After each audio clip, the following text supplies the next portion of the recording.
But Vasily Podkolzin is a name I want to mention as well. I thought he had a really good game last night. You're starting to see kind of the chemistry, and we've mentioned this in the past, the chemistry between Podkolzin and Kravtsov.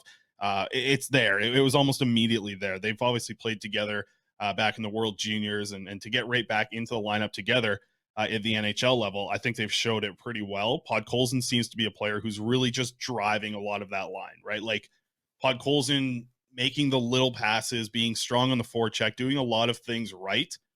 I get excited about, right? Obviously, and the points still haven't come. They weren't even really coming in the AHL as much as you kind of would hope for with him going down there for that stint.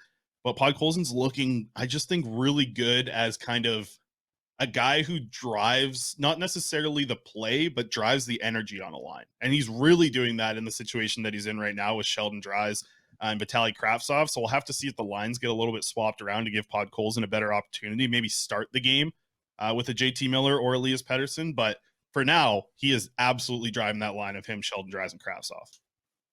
Okay, now I was impressed with both Kravtsov and Podkolzin, and someone in the chat as well brought it up earlier, the double shift with Elias Pettersson. Like, Elias Pettersson got a shift with these guys.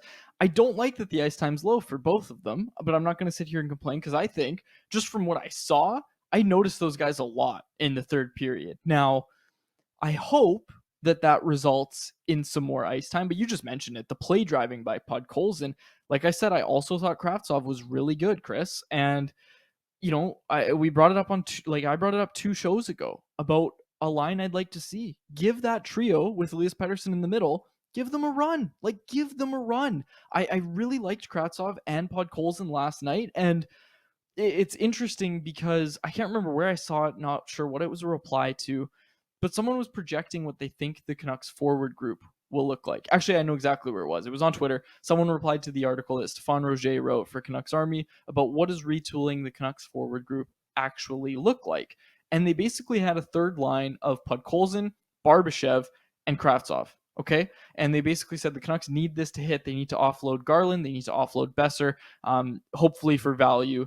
And then they'll have Mikheyev back. He'll play with JT Miller. You've got Kuzmenko playing with Elias Pettersson, obviously Anthony Beauvillier as well. Now, what I found most interesting about this, Chris, was the idea that Kravtsov and Podkolzin both hit as third line wingers, right? And like, how many times have we talked about, okay, you look at this team, you look at their commitments for next season, is there a place for Vitaly Kravtsov on this team? Because he hasn't done anything right now. I don't think he hasn't done it yet where if you're trying to make the playoffs right from the get-go that you say, yeah, this guy could play on our third line, of course. I don't think that's the case. I don't think that's the case just yet. I think he needs to have a little bit more development. And if he's not going to go to the AHL, if that much is clear, we don't know for sure if it is, we're just assuming to some extent.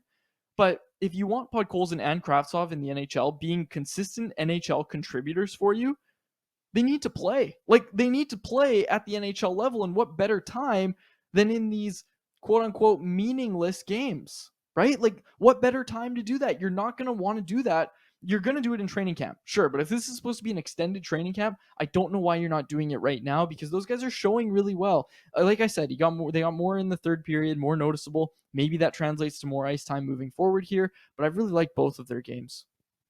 Yeah, and I see the chat going back and forth, Karan and Jesse chatting about Kravtsov. And Kravtsov, I think, came in, had a nice little hot start, but I don't think he's played that great of lately either. I'm kind of in agreement with, they're back and forth here, Jesse and Karan, so fast in the chat. One of them said it. But I think, like, Kravtsov has looked fine, but it's like, if you can get him to the next level, then you're talking about him being an effective third-line winger, because there's going to be a lot of battle for that spot. You want to be a top 9 winger on this Vancouver Canucks team, specifically if they end up bringing in a center next year to play on the third line there. There's going to be a lot of competition, man. Kravtsov's going to be battling against, Niels Höglander and Connor Garland and even Dakota Joshua. Like, Rick Tocchet seems to like him when he's on his game.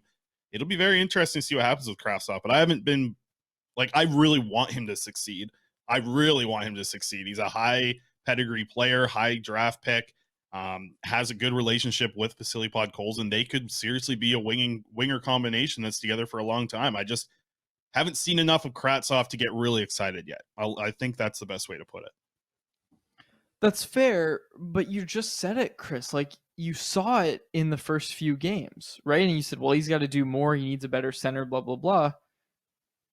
Do it then. Like, get him back to that. Get him back to playing with that confidence that we saw in the first couple games, right? Like, give him the opportunities. Give it to him. Like, it doesn't need to be, and same with Podkolzin. Exact same thing with Podkolzin. He's a guy that's really hard on himself, obviously. Give him a chance to make his mistakes. Give him a chance to log big minutes, basically regardless of results. And I know the answer to that is going to be, well, they're trying to set a standard and all that. I get that.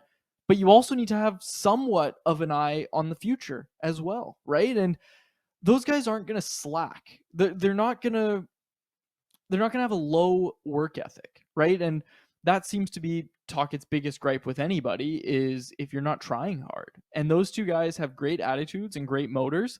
The attitude thing comes from Tocchet himself. It's not just me guessing. Like Tocchet said, Kravtsov has a really good attitude. We've already heard enough about Podkolzin to know that that's the case with him as well.